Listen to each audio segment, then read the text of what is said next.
We're finally moving into Chapter 2, Part 1, to talk about health beliefs and practices, both in the United States and around the world. Here in the United States, our conventional system of healthcare is what's known as biomedicine. Probably all of you have been to a doctor or nurse practitioner here in the U.S. Biomedicine is a system that's based on scientific findings, and it treats diseases and illnesses using the latest technologies, vaccinations, prescriptions, and those types of things.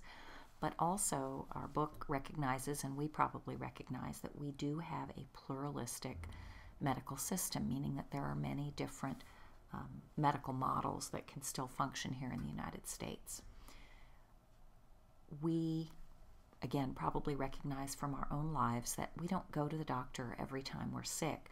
More often than not, we treat our illnesses ourselves. We manage them outside of the biomedical system. We use home remedies. We use popular therapies, things that we might have read about on the internet or seen in our pharmacy. Some of us will use complementary or alternative medicine. Things like acupuncture would fall into that category, and we'll talk more about that in a little while. But biomedicine frequently can work effectively in conjunction with some of these different treatments. No matter where you live, your culture will determine how you define health. It will help you to determine how to recognize whether you have an illness, how you go about seeking treatment, and then how you'll characterize it, as well as the source of the illness. We'll talk about each of these as we go along, but the idea that is it something that's our personal responsibility? Is it a result of something in our natural world, the social world, or even the supernatural world? Within traditional health beliefs, there are a variety of different kinds of therapies that we can use. Therapeutic substances would include prescriptions you might take, over-the-counter medications. I also included an image of a Chinese pharmacy.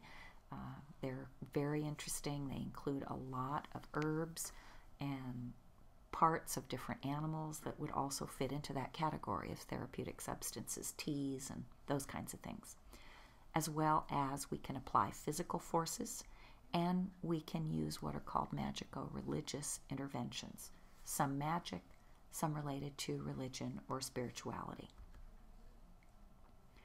Every cultural outlook is unique, and we tend to have values that we rank. In other words, some things are more important in some cultures than others, and our worldview definitely has an impact on our attitudes and our expectations.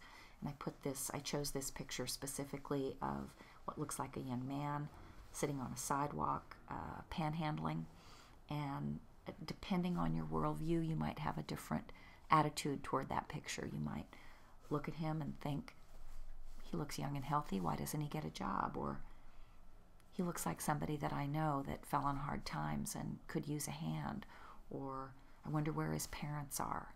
Or a variety of different things. There could be a lot of different thoughts, but it's your worldview that's likely going to impact your approach to that kind of a situation. Our worldview also has a significant approach or effect on how we view healthcare. In many communities, we will rely solely on medicine. Others will definitely bring faith into the picture, or a combination of the two.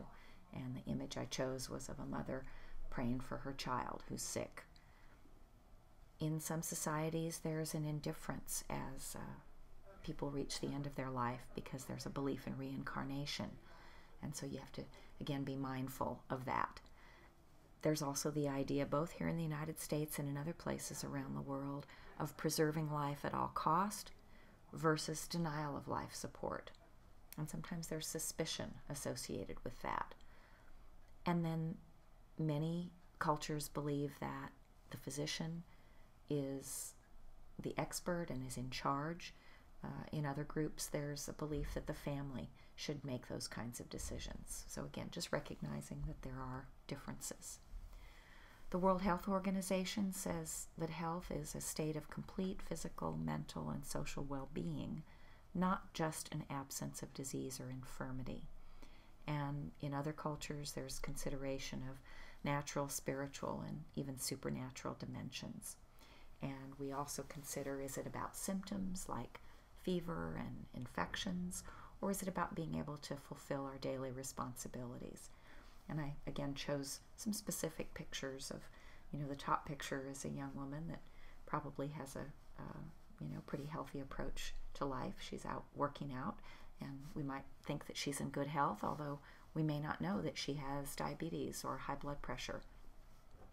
The young man on the bottom is actually one of our recent graduates. He lost his right leg as a result of a tumor when he was a teenager, and came to Cal Poly and graduated in nutrition recently. And he was a member of our swim team and also participated in the Paralympics.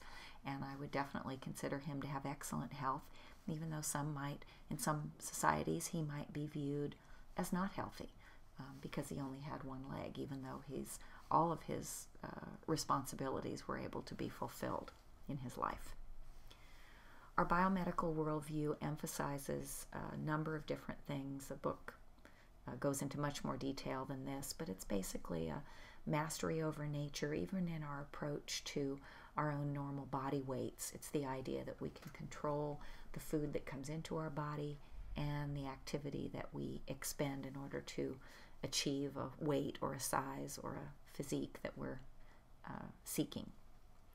Very much involves personal responsibility, our idea that if we do the right things, that we will have a healthy lifestyle, not so much about just living and being, as in some other societies.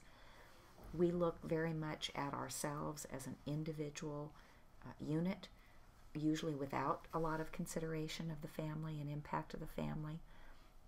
Typically in biomedical exchanges, the communication is informal and quite direct. Doctors will often call us by our first name, which for the most part that's acceptable. But again, if you're a physician or a nurse and you're treating someone from another culture, it may be offensive to them if you call them by their first name rather than by a more proper name.